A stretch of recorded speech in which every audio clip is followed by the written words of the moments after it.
구약의 말씀은 예레미야 33장 14절에서 16절입니다. 여호와의 말씀이니라. 보라, 내가 이스라엘 집과 유다 집에 대하여 일러준 선한 말을 성취할 날이 이르리라. 그날 그때에 내가 다윗에게서 한 공의로운 가지가 나게 하리니 그가 이 땅에 정의와 공의를 실행할 것이라. 그날에 유다가 구원을 받겠고 예루살렘이 안전히 살 것이며 이 성은 여호와는 우리의 의라는 이름을 얻으리라. 아멘. 서신서의 말씀은 데살로니가 전서 3장 11절에서 13절입니다. 하나님 우리 아버지와 우리 주 예수는 우리 길을 너희에게로 갈 수 있게 하시오며 또 주께서 우리가 너희를 사랑함과 같이 너희도 비차간과 모든 사람에 대한 사랑이 더욱 많아 넘치게 하사 너희 마음을 굳건하게 하시고 우리 주 예수께서 그의 모든 성도와 함께 강림하실 때에 하나님 우리 아버지 앞에서 거룩함에 흠이 없게 하시기를 원하노라. 아멘. 복음서의 말씀은 누가복음 21장 34절에서 36절입니다. 너희는 스스로 조심하라. 그렇지 않으면 방탕함과 술취함과 생활의 염려로 마음이 둔하여지고 뜻밖의 그날이 덫과 같이 너희에게 임하리라. 이날은 온 지구상에 거하는 모든 사람에게 임하리라. 이러므로 너희는 장차 올 이 모든 일을 능히 피하고 인자 앞에 서 있도록 항상 기도하며 깨어 있으라 하시니라. 아멘. 주님의 말씀입니다. 오늘부터 이제 대림 시기가 시작이 됩니다. 오늘이 대림절 제1주가 되죠. 태양력으로는 아직 12월 31일이 지나지 않았지만 교회력, 전례력으로는 이제 새해가 열린 겁니다. 새해 복 많이 받으십시오. 별로 실감들 안 나 하시는 이제 그런 표정입니다. 신앙의 새해가 열린 거예요. 이 신앙의 새해는 기다림으로부터 시작이 됩니다. 기다림, 아드벤투스, 대림절은 오심, 기다림, 다다름 그런 의미를 가지고 있죠. 그 러시아 가수가 부른 기차는 8시에 떠나네, 제가 참 좋아하는 곡인데 거기 보면 전장에 나간 것으로 추정되는 가족을 기다리는 아내의 마음 아주 애틋하게 표현이 되죠. 그렇듯이 기다린다는 건 참 애틋한 것이고 어찌 보면 기다림 속에서 그 사랑이 더 절실하게 무르익어 갑니다. 그게 대림절의 영성이라고 말씀드릴 수 있겠습니다. 특별히 이 신앙의 새해인 대림절을 맞아서 우리는 복음이신 예수 그리스도의 일생을 시간적으로 분할해서 음미하고 참여하고 따라 걷는 영적 여정을 시작합니다. 이 대림절을 겨울의 사순절 그렇게도 불러요. 겨울의 사순절. 왜냐하면 이 대림절기 동안에 이 땅에 오실 아기 예수님 성탄을 기다리는 그 마음이 그냥 세상 사람들과 똑같이 캐롤을 부르고 선물을 주고받고 그러면서 기다리는 게 아니고 오실 주님을 기다리면서 우리 내면을 정돈하는, 회개하고 그리고 주님 앞에서 주님 눈으로 보셨을 때 바르지 못한 나의 모습을 새로이 정리하고 그런 기간이기 때문에 대림절은 겨울의 사순절이다 그렇게 부르기도 합니다. 특별히 교회력에 있어서 이 대림 시기는 세 가지 의미를 지니고 있습니다.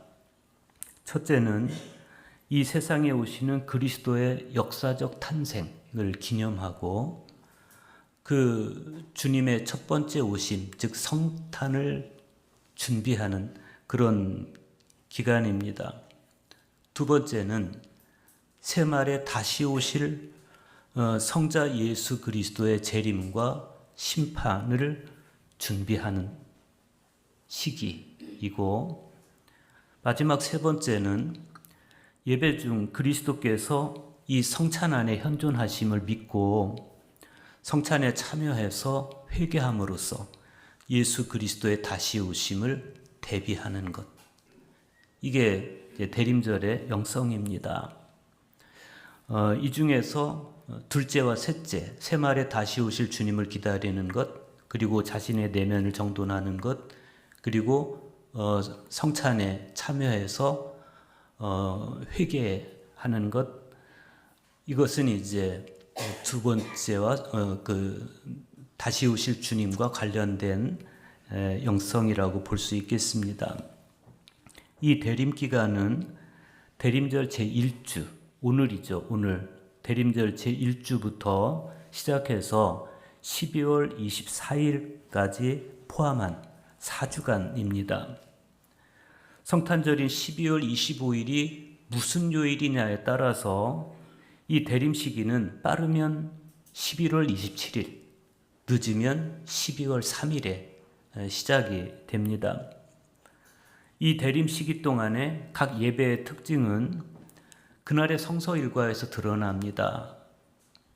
특별히 오늘 성서 일과, 우리가 같이 읽은 성서 일과는 깨어 기다릴 것을 당부하고 있어요.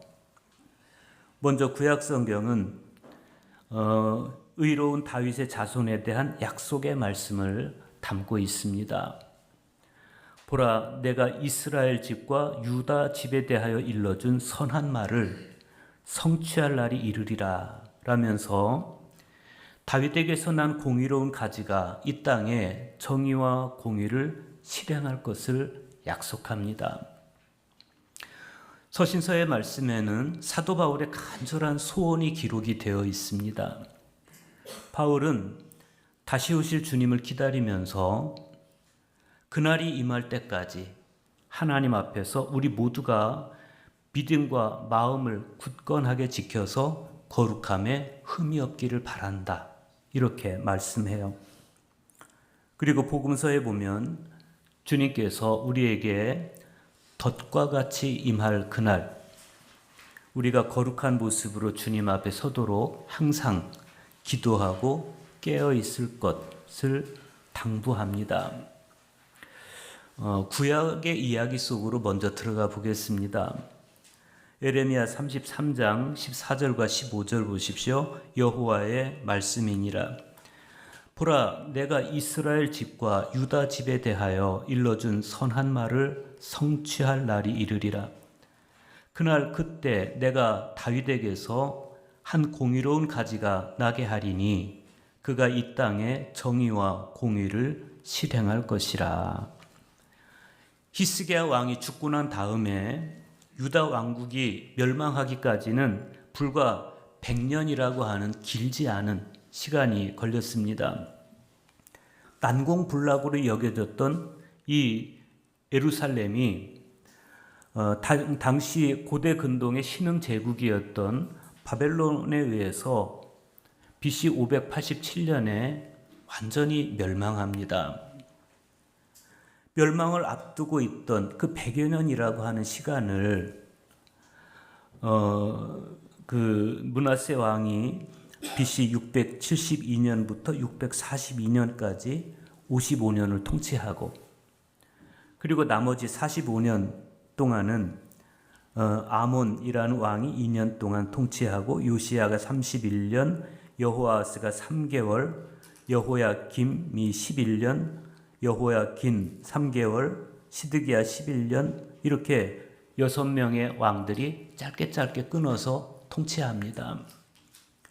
그 100년 동안 유다 왕국의 정세가 급격하게 멸망을 향해 치닫기 시작합니다. 그 배경에는 히스기야의 아들 므낫세가 여호와 신앙을 외면한 것과 깊은 관련이 있습니다. 요시야 왕 재위 때 나름의 개혁을 시도합니다. 어떻게 해서든지 사람들의 마음을 여호와께로 되돌리려고 애를 쓰는데, 그러나 그마저도 후손들에 의해서 또다시 폐기되어 버리고 말아요. 그러면서 결국 유다 왕국은 멸망을 피하지 못하고 맙니다. 이런 역사적 흐름 속에서 BC 627년 요시야 재위 때 에레미야 선지자가 부름을 받아요. 소명을 받죠. 마지막 5 왕이 통치하던 그 40년 동안 벌어진 유다 왕국의 비극을 이 에레미야는 고스란히 목격합니다. 바벨론의 느부갓네살 왕은 BC 588년부터 이때 남유다의 수도인 예루살렘을 포위하고 계속해서 항복할 것을 요구합니다. 이 유다 왕국은 자기들의 힘으로는 도저히 바벨로니아를 이길 수가 없으니까 이집트의 구원을 요청합니다. 그러면서 나름대로 버텨요. 1년을 버팁니다. 그러나 끝내 바벨론 군대의 총공격에 의해서 패망하고 완전히 멸망해요. 그때가 BC 587년 7월 달입니다. 예루살렘 성전과 다윗궁이 잿더미가 되어버립니다. 그리고 성전과 왕궁에서 사용되던 모든 집기를 다 약탈당합니다. 귀족들과 지식인들이 다 포로로 끌려갑니다. 유다는 완벽하게 바벨론의 식민 통치하에 들어갑니다. 이런 비극적 상황을 바라보면서 에레미야 선지자는 계속 울어요. 그러면서 그 눈물 속에서 에레미야 선지자가 당시 유다 민족에게 전한 메시지가 바로 오늘 우리가 함께 읽은 구약의 말씀입니다. 여기서 에레미야가 그날을 강조합니다. 그날. 14절에 보면 선한 말을 성취할 날이 이를 것이다 이렇게 말하고, 15절에서는 그날 그때에 내가 다윗에게서 한 공의로운 가지가 나게 하겠다라는 주님의 말씀을 대언해요. 16절에 보면 그날에 유다가 구원을 받을 것이다 라고 말하기도 합니다. 에레미야가 전하는 이 예언, 이 메시지는 에레미야 23장 5절과 6절에서 이미 전했던 메시지와 내용이 같습니다. 다만 성서학자들의 말씀을 따르면, 그 설명에 따르면 23장의 내용은 시적 표현이고 33장의 내용은 산문적 표현입니다. 문장 형태는 달라요. 그러나 내용은 똑같습니다. 23장 5절과 6절에 보면 그날이 강조되어 있습니다. 5절에서는 보라 때가 이르리니 라고 했고, 6절에 보면 그의 날에는 유다가 구원을 받겠고 라면서 그날을 이야기합니다. 이 말씀 속에서 그날, 그날은 어떤 날일까? 하나님의 말씀이 성취되는 날입니다. 14절 말씀 다시 보겠습니다. 여호와의 말씀이니라. 보라, 내가 이스라엘 집과 유다 집에 대하여 일러준 선한 말을 성취할 날이 이르리라. 여기 보면 에레미야 선지자가 자기 민족의 역사를 하나님의 말씀이라는 관점에서 봅니다. 함석권 선생이 우리나라 근현대사를 하나님의 말씀의 관점에서 본 것과 같은 맥락입니다. 에레미야의 이런 영적 시각은 당시 유대인들이 자신들에게 닥쳐온 운명을 그냥 하나의 현상으로만 봤던 것과는 굉장히 다른 것이었습니다. 에레미야는 자신들이 처한 운명을 그냥 하나의 현상으로 보지 않았습니다. 역사 속에서 하나님의 말씀이 이 민족에 어떻게 성취되어 가는가를 봤어요. 그래서 에레미야는 그 자기 조국이 유다가 멸망되어 가는 그 참혹한 현실을 보면서도, 그러나 또 그 안에서 말씀의 성취라는 새로운 희망도 보고 있습니다. 어떻게 그럴 수 있었을까? 에레미야는 역사 속에서 그날을 배웠어요. 다시 말하면 선지자 전통에서 그날을 봤어요. 그렇기 때문에 에레미야는 평소에 그날을 신앙의 시선으로 바라보면서 살았습니다. 여러분은 역사의 흐름이나 여러분의 삶 속에서 일어나는 일들을 어떤 시각으로 보고 계십니까? 그냥 우연의 연속으로 보고 계십니까? 아니면 물리적인 시간 속에서 일어나는 그냥 사람들의 의도에 의해서 변화되어가는 역사의 흐름 정도로 생각하십니까? 시대적 상황과 내 삶 속에서 일어나는 일들을 성경을 통해서 이해하고 성경을 통해 상황을 분별해내고 매 순간 그 말씀이 성취되는 그날로 여러분은 받아들이고 계시냐는 거죠. 그래서 삶의 전 과정을 말씀 안에서 말씀을 믿는 자로 살아가고 계십니까? 아니면 그냥 말씀 속에 있는 그날에 대한 이야기들이 다 비현실로 여겨져서 오로지 눈앞에 보이는 표면적 세상에 대한 표면적 세상에 반응하면서 일희일비하면서 살아가고 계십니까?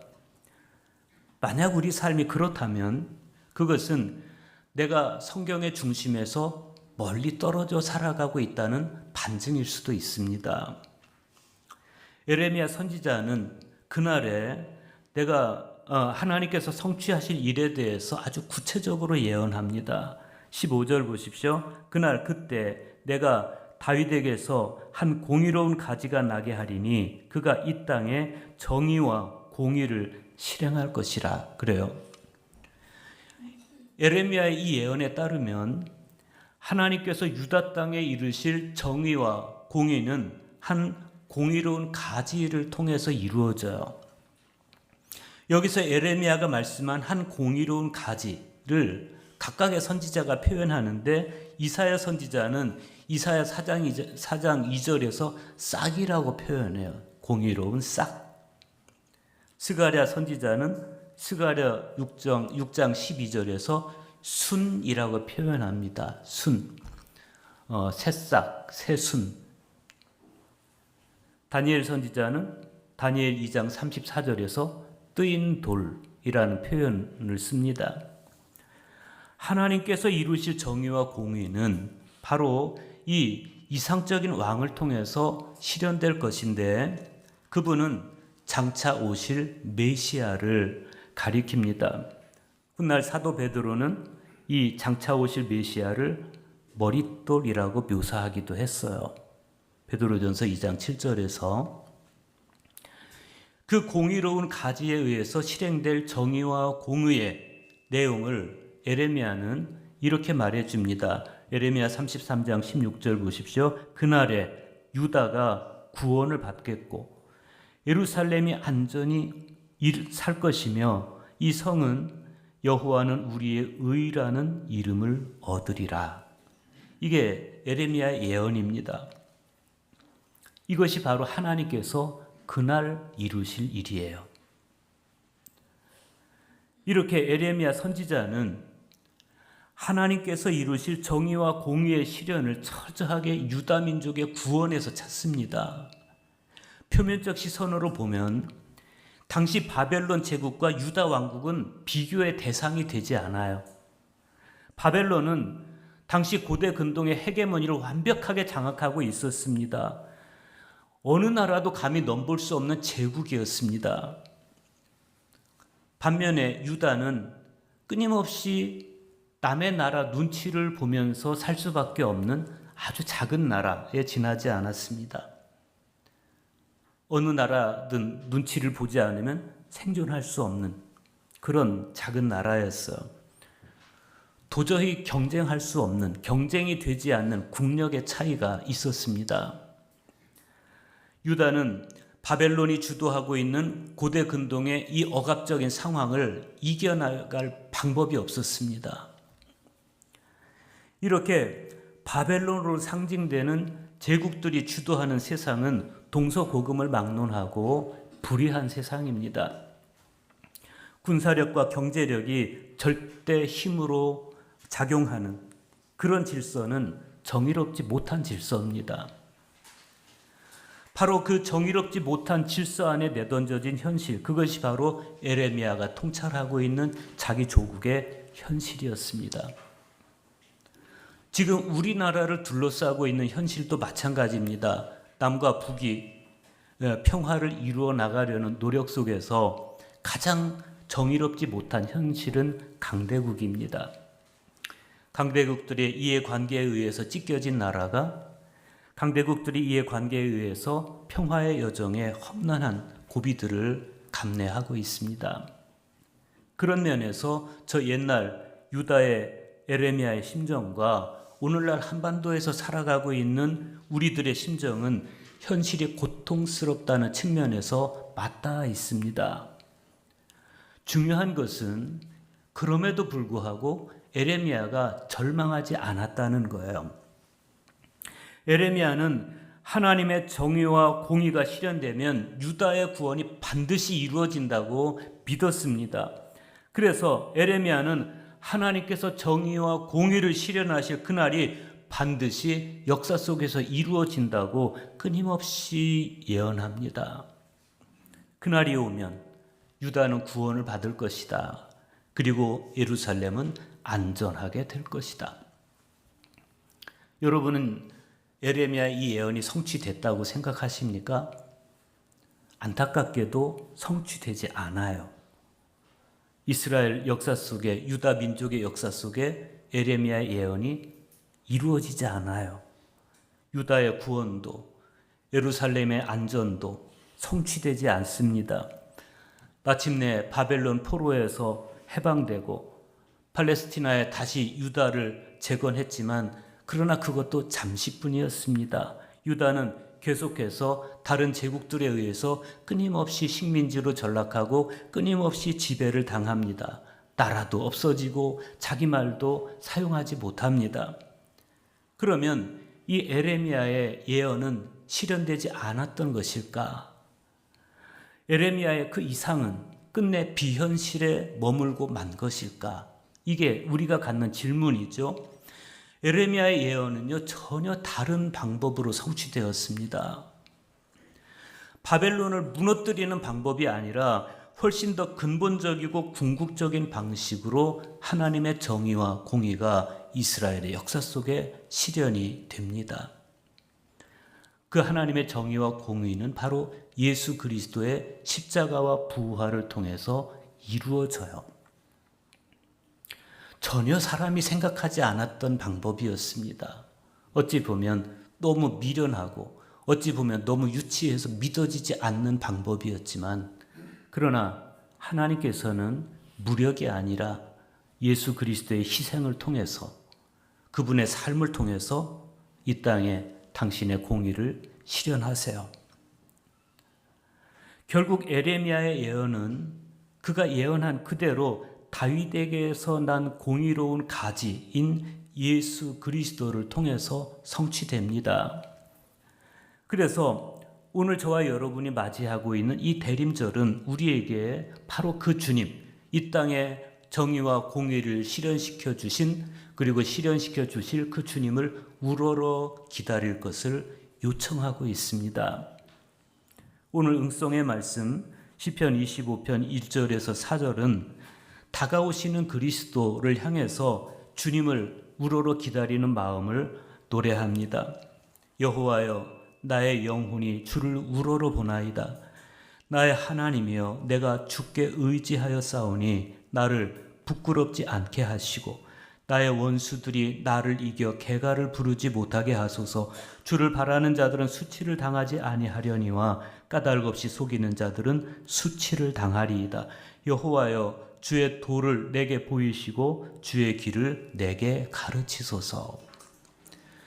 주님을 우러러 본다는 것은 주님을 향해 순일하게 마음을 고정한다, 그런 의미입니다. 우리 선인들은 마음의 이 순일함을, 그리스도를 향한 마음의 순일함을 간직하기 위해서 허리에 방울을 차고 다녔습니다. 앉고 일어설 때마다 딸랑거리는 그 방울 소리를 듣고 흩어졌던 마음을 다시 정돈했습니다. 오늘 서신서의 말씀 데살로니가전서 3장 12절과 13절 보십시오. 바울이 이렇게 기도합니다. 또 주께서 우리가 너희를 사랑함과 같이 너희도 피차간과 모든 사람에 대한 사랑이 더욱 많아 넘치게 하사 너희 마음을 굳건하게 하시고. 그래요. 바울에게 있어서 주님을 우러러 산다는 것은 무엇이었을까? 바울은 첫째, 마음을 굳건히 하는 것이라고 말해요. 마음을 굳건히 하는 것, 너희 마음을 굳건하게 하시고. 이 기도는 두 가지 소망을 담고 있어요. 하나는 믿음을 굳건하게 해 주십시오 라는 기도이고, 하나는 인격을 성숙하게 해 주십시오, 이런 기도입니다. 우리는 믿음과 마음을 굳건하게 지키면서 예수 그리스도를 우러러야 될 것입니다. 사도 바울은 또 이렇게 기도합니다. 우리 주 예수께서 그의 모든 성도와 함께 강림하실 때 하나님 우리 아버지 앞에서 거룩함에 흠이 없게 하시기를 원하노라. 바울이 말씀하는 주님을 우러러 산다는 것의 또 다른 의미는 거룩하고 흠이 없는 사람으로 주님 앞에 서는 것이에요. 그런데 우리가 읽었듯이 사도 바울이 거룩하고 흠이 없는 사람으로 주님 앞에 서야 된다라고 할 때 전후 맥락 없이 그냥 한 말이 아니에요. 그 앞에 보면 우리 주 예수께서 강림하실 때에 라고 표현하고 있어요. 다시 오실 예수 그리스도, 여기 바울 신앙의 핵심이 있습니다. 데살로니가전서 2장 19절에서도 이렇게 말합니다. 우리의 소망이나 기쁨이나 자랑의 면류관이 무엇이냐? 그가 강림하실 때 우리 주 예수 앞에 너희가 아니냐? 그러니까 지금 사도 바울이 말씀하는 메시지의 핵심이 뭔 것 같아요? 내가 고대하고 기다리는 그분이 강림하셨을 때 그분 앞에서 내 모습이 부끄럽지 않게 하라는 거예요. 오실 주님을 향한 고대와 기다림이 우리 내면을 그토록 가꾸도록 하는 것입니다. 오늘 복음서의 말씀 누가복음 21장 34절과 35절을 보면 주님께서 이렇게 말씀하십니다. 너희는 스스로 조심하라. 그렇지 않으면 방탕함과 술 취함과 생활의 염려로 마음이 둔하여지고 뜻밖의 그날이 덫과 같이 너희에게 임하리라. 이날은 온 지구상에 거하는 모든 사람에게 임하리라. 여기 보면 기다림을 포기한 사람들이 나와요. 기다림을 포기한 사람들, 이 기다림을 포기한 사람들의 특징이 뭐냐면 방탕함과 술 취함과 생활의 염려로 마음이 둔하여지는 것이라고 했습니다. 더 이상 하늘을 바라보지 않아요. 기다림을 포기했어요. 그러니 자연히 시선은 땅을 향하게 되고 먹는 것, 마시는 것, 생활의 염려로 마음이 둔해졌다는 겁니다.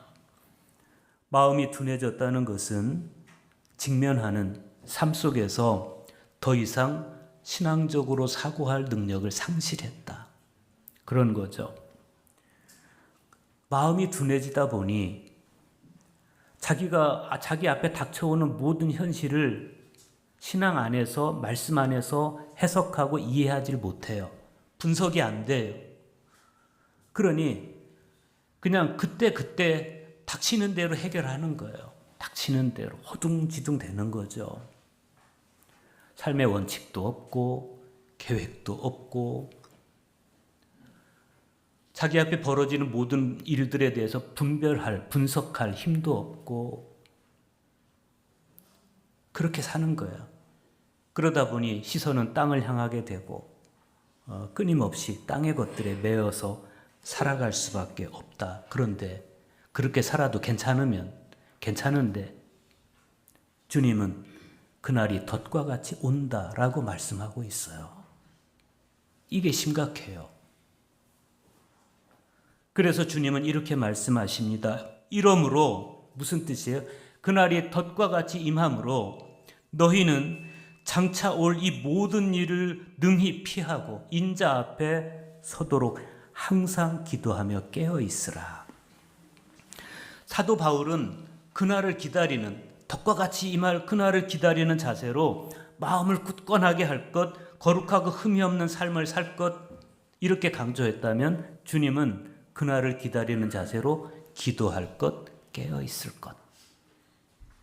오늘 우리가 마음을 굳건하게 하고 거룩하고 흠이 없는 삶을 살고 있으며 깨어 있어 기도하는 삶을 살고 있다면, 그렇다면 우리는 주님을 우러러 살고 있는 것입니다.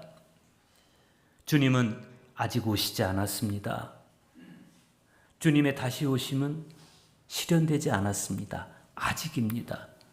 우리는 아직과 이미 사이에 있습니다.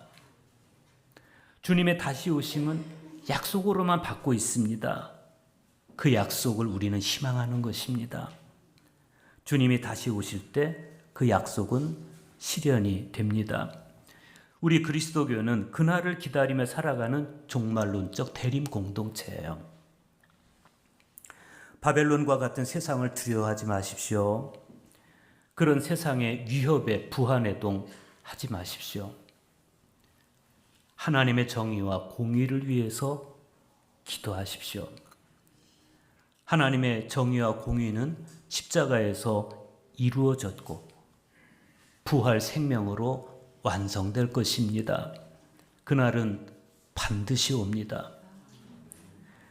응송에서의 시인의 고백처럼 여호와여 나의 영혼이 주를 우러러 보나이다 고백하면서 그 우러름으로 늘 주님과 일치되어 살아가는 그 가운데 주님 다시 오셨을 때 그분 앞에서 내 모습이 부끄럽지 않도록 정돈해 나가는 그러한 대림 시기가 될 수 있기를 간절히 축복합니다.